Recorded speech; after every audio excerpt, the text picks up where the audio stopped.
বউ শাশুড়ি মিলে এখানে কি আলাপ করতেছো? খিদা লাগছে, খাইতে দাও। খিদা লাগছে, খাইতে দাও। এই আমার পোলার বাইকের কি করলেন? হ্যাঁ, বাপ পোলা তো একেবারে ভয়ের চুপ খাই গেছেন গা। শাকিরের মা, তুমি ভালো করে চেনো আমারে, আমি কতটা খারাপ লোক। আমার চাইতো 3 গুণ খারাপ হয়েছে আমার ছোট পোলা জাকির। বৌমার সাথে চুপচাপ থাকি কারণ হলো গ্রামের মানুষের ধোকা দেওয়া নাই। আচমকা একদিন দেখবা হঠাৎ কোন এক রাইতে একটা ঘটনা ঘটে যায়। অনেক জ্বলাইছো আমার, আমি নিজে হাতে হরে মন।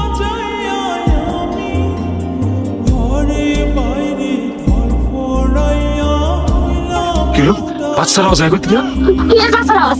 এই কি করতেছো? আমি তো শুনতেছি না। বাচ্চা কান্দনের আওয়াজ আইতেছে করতে গিয়া জানি ভাবি, তোমরা মনে মারতে আইছো?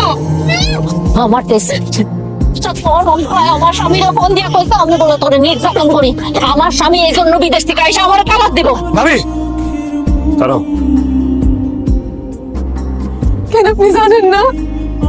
এটা তো আমার বাচ্চা, যে তার মারে মাইরা ফেলাইতে দেখা ভয় পাইছে, এলাকা শিক্ষা করে কান্দছে। এটা আমি কি করতেছিলাম? বড় বউ, তোমার আজকে বিয়ে হয়েছে 13 বছর পর হয়ে গেছে। আজ পর্যন্ত আমরা কোনো নাতি নাতি মুখ দেখলাম না। আর আমার চাকরির ঘরে সন্তান আইতেছে, আমি দাদা হইয়া নিজ হাতে নাতিরে মারতে এসে। আমার মাফ করে দাও, আমার মাফ করে দাও, আমি ভুল করে ফেলাইছি। আমার সন্তান তোমার হাসরের মধ্যে আটকে দিত, ঢেকায় দিত। আমার মায়ের না, হ্যাঁ, আমার বাচ্চাটারে মায়ের না, আমার বাচ্চাটারে মায়ের না। আমি মারব না, আমি তোমার একটা ফুলের টোকা হইতে দিব না। অনেক বড় ভুল করে ফেলেছে, আমি মাফ করে দাও। আমি কিচ্ছু চাই না, আমার অন্য মনে কিচ্ছু লাগবো না। আমি খালি চাই আল্লাহ আমার একটা সুস্থ সবল বাচ্চা দিন।